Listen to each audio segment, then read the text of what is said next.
Saviors of Sapphire Wings is a game by Experience Inc., which released for the Nintendo Switch and PC recently, and I really hope more people give this a try. So it's a great entry point into the first-person dungeon crawler genre, and it's got simple mechanics, quick gameplay which respects the player's time, and really good quality of life so that you'll never get lost or stuck. The first game came out in Japan under the title of Entaku no Seito, which translates to Students of the Round, and that's a nod to this game's Arthurian legends theme that the narrative is based on. Saviors of Sapphire Wings is actually a full remake of that earlier game using the engine of Stranger of Sword City Revisited, which this game is also packaged with. So one of the big selling points for Saviors of Sapphire Wings is that it has a more in-depth plot compared to most titles in this genre. Usually with dungeon crawlers you'll get this simple excuse plot about adventurers going into caves for treasure, but here you get this really fully fleshed out world with 6 different races, and they're all trying to survive under the influence of this interdimensional evil named Ol = Omar. I'm definitely not saying that right. But the game starts off with this band of heroes led by a man named Zeth, who has suspiciously no eyes in his character art, and he's fighting up in this tower as if it's the final battle of some other game. And it introduces the player to the battle system with 3 really overpowered characters, and it teaches you how everything kind of works here. But soon enough it's time to fight the final boss, and things don't go as planned. So as it turns out, Ol Omar has this ability to warp through dimensions and to corrupt people's minds. And Zeph's companions end up turning against him, and this means that this whole party is defeated in the worst possible time, and this world gets completely plunged into darkness. We get this cool cutscene, which reminds me a lot of Dark Souls actually, because it tells us about 100 years later where Ol Omar begins this age of darkness, and it sweeps across the whole world, slowly corrupting every next city and every next territory. We find the hero waking up in a field, and soon enough we meet a young girl in this maid dress, and she turns out to be Merlin in this world. Just go with it. But over the course of the game, you'll play as this reincarnated Zeth, and he is going to want to rebuild the Knights of the Round Table and have one more swing at this interdimensional entity named Ol Omar.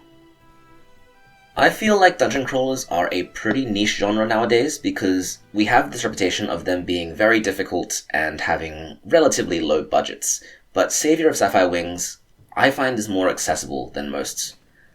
It does have the really basic conventions, so you have 6 characters in a well-balanced party. You get to pick their classes and their stats, and there's pretty complicated equipment systems as well.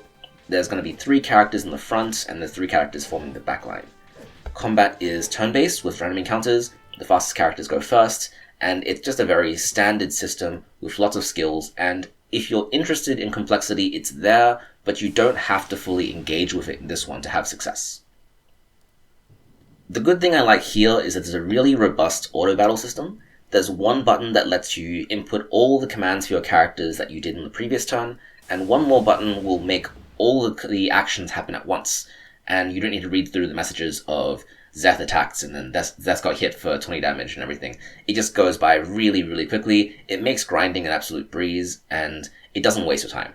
And there's also just a very forgiving encounter rate.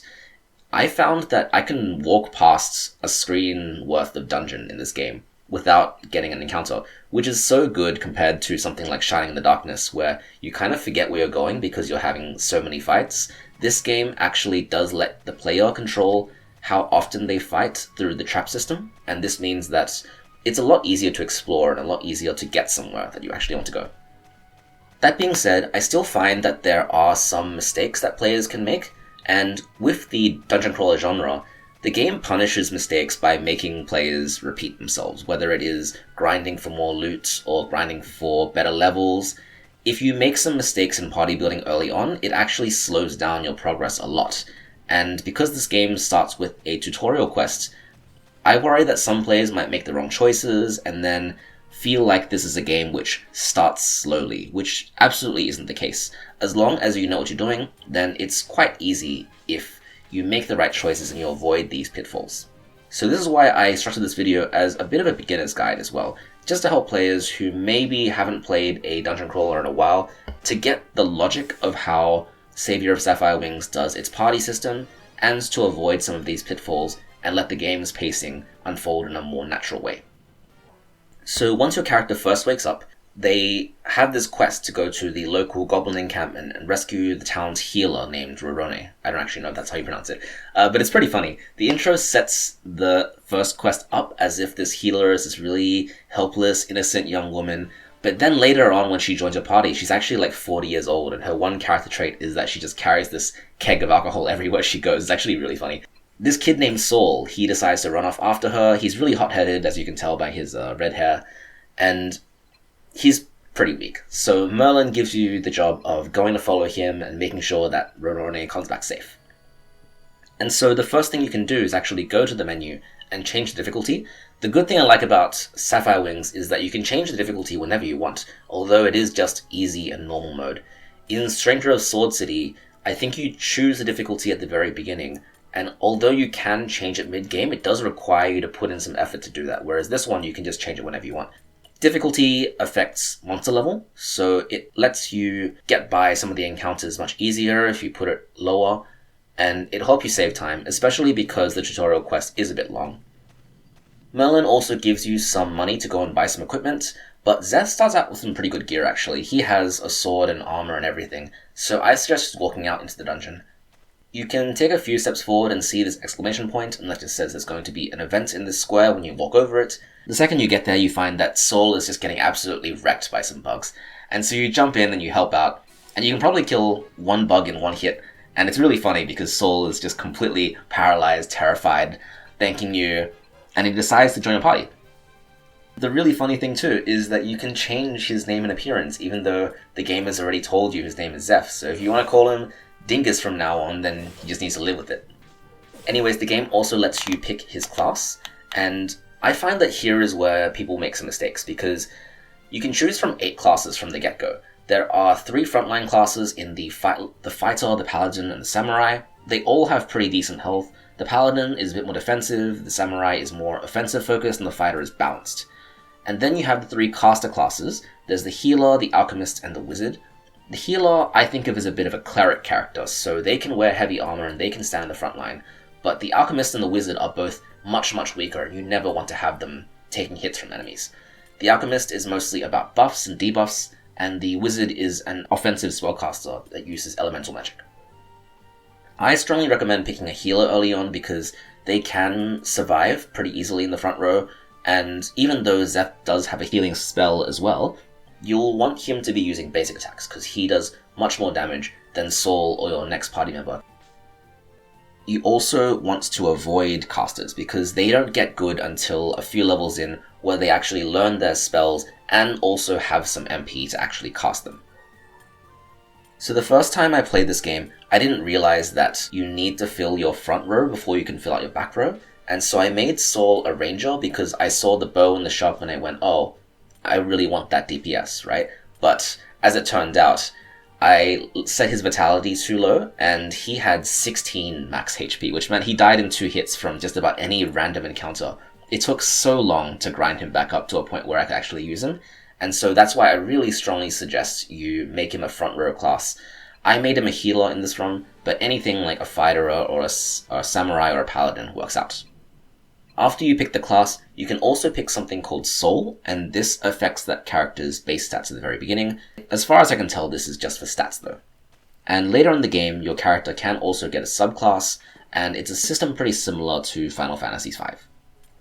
The game is very forgiving with its class choices. You can pretty much change any mistake you make early on. The one thing just to be aware of though is that if you don't pick frontline classes at the very beginning, you're going to have a much harder time getting through the tutorial quest. It'll take much longer because your characters will just keep dying over and over it. So anyways, Saul comes with really bad equipment as well, so with that money that Merlin gave us, we're going to want to go back to the town and deck him out in some pretty good stuff. The 500 gold is enough to get some point of defense. You'll want a hat and some gloves and some boots. Merlin also gives you an old world coin, which you can sell for extra money. I think this is the game trying to teach players that not only will you get money from gold coins that you get from defeating enemies, but they'll also drop vendor trash, and you have to be selling that if you want to stay competitive. This game is really stingy with its money for some reason, and so you will want to save up every dollar you can and be very careful about what you do spend it on. Anyways, now that you're confident that Saul can take at least a few hits without dying, you gotta move on. There's no penalty for character deaths in this game, although you do lose relationship points, although you can always get them back later. That being said, if a character is dead, they don't get EXP points from fights that they win, which means that they will just lag further in strength, and as you move further, they'll just have a harder time getting EXP, so you do want to make sure that they are growing in the early stages of the game. Before you go into the proper dungeon, you'll meet your next party member, which is Eltha the Elf. The game suggests that you make her a wizard, but I strongly suggest against that because you want something for the front line. In this run, I chose to make her a samurai, but you can pick anything as long as it can take a few hits. Anyway, once you've got the hang of combat, the rest won't take too long to finish. You'll get a good rhythm into this game, which means that once you understand the mechanics, it's really, really compulsive from there on. You will notice that the combat, like with most dungeon crawlers, is more about attrition than about immediate strategy. You won't be afraid of any one enemy mob, but over the course of a long period of exploration, they will chip away at your health until you run out of resources to continue. Healing spells in this game aren't that impactful, and there's no reliable way to restore mana, which means that there is a hard limit on just how long you can adventure before you can go out into town. The tutorial mission is also a good time to get used to the map feature.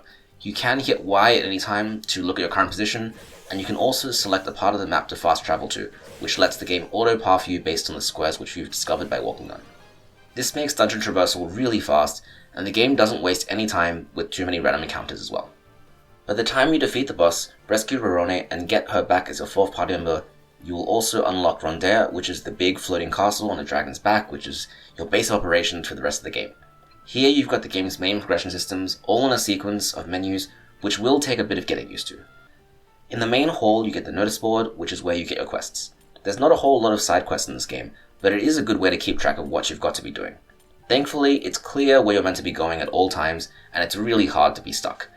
Once you've got access to the castle, your first 3 quests are to learn about the main progression systems. The first one is the game's alchemy system. Alchemy is pretty linear in this game. You can turn one thing into another, or you can combine 3 of something into an upgraded version. There's no combinations of items or anything complex like that, but there's still a good amount of items which can be made. You'll need to do this to make food to improve characters' relationship values, but also this is useful as bait for fighting stronger monsters. In the cellar, there is also the option to melt down excess equipment that you find in order to buff future pieces for yourself. But I wouldn't worry about this too much in the early game, because all the stuff you're going to find is barely going to increase the counter, and you're better off selling it and using that money to buy the things that you actually want. The next room on the tour is your room, and this one has the nice chair in the middle and the velvet walls, and the point of this is to call in your squires for one-on-one chats or meals, and what you do is you talk to them, and if you pick the right option in the visual novel segment, then you'll boost their relationship values just a little bit. And once their heart values get to 100, you can talk to them there again, and you'll go up a soul level. This unlocks whole party skills in combat, and can give you a strategic edge. You can also eat food with your party. I think in Students of the Round there was a hunger system, which meant that you couldn't stay in a dungeon for too long, you had to go out and eat again. In the service of streamlining the game, I think that Saviors of Sapphire Wings took out this problem. And your next quest is going to be to learn how to use trap points, which is the game's last main mechanic. And this will be familiar if you've ever played Stranger of Soul City. In that game, the hide points are basically the same thing. What you're meant to do is initiate combat by ambushing enemies, and there will be a big treasure chest in the fight. You're going to need to destroy the enemies within a strict turn limit, otherwise that treasure just gets lost forever. This is the fastest way to get better equipment in Saviors of Sapphire Wings, but it can be a bit random. You should be careful and check the map before you set bait, because all the trap zones have their specific categories of bait they respond to, like vegetables or meat or sweets, and if you pick the wrong one, then it just gets wasted. I also strongly suggest defeating enemies at every trap point you come across in your exploration, because you'll need to do this anyway at some point for plot reasons. So here are the basics of Savior of Sapphire Wings, and as long as you're constantly upgrading your equipment, leveling your characters, and using strategic choices in combat, then you'll make your way through the game pretty easily.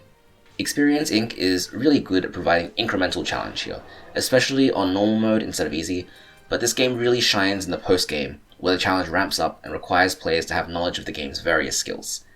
It's still not one of the most complex dungeon crawls I've ever played, but the quality of life here is really excellent, and it's something comforting if you're not in the mood to dig through menus for a time, and to make your own maps and to do all the complex stuff that we tend to associate with this genre. There's no repetition in the form of permadeath or anything really punishing like that. It's just a good time, especially if you're new to dungeon crawlers, and it's a great gateway title for harder entries like Stranger of Sword City, which you can also play right away after you finish this one. So what do you think? Are you already a fan of dungeon crawlers? Or does this one look interesting enough and make you want to give the genre a try? Either way, I highly recommend picking this one up. There's just so much value in this double pack of Savior of Sapphire Wings and Stranger of Sword City that if you do happen to get into the rhythm of the gameplay, you have so much to discover and so much to find and so much joy to be had. Alright, I just want to say thank you everyone for watching, and do you have a dungeon crawler that you really enjoy and you think is a bit underrated? Let us know in the comments as well, and I will be happy to check it out.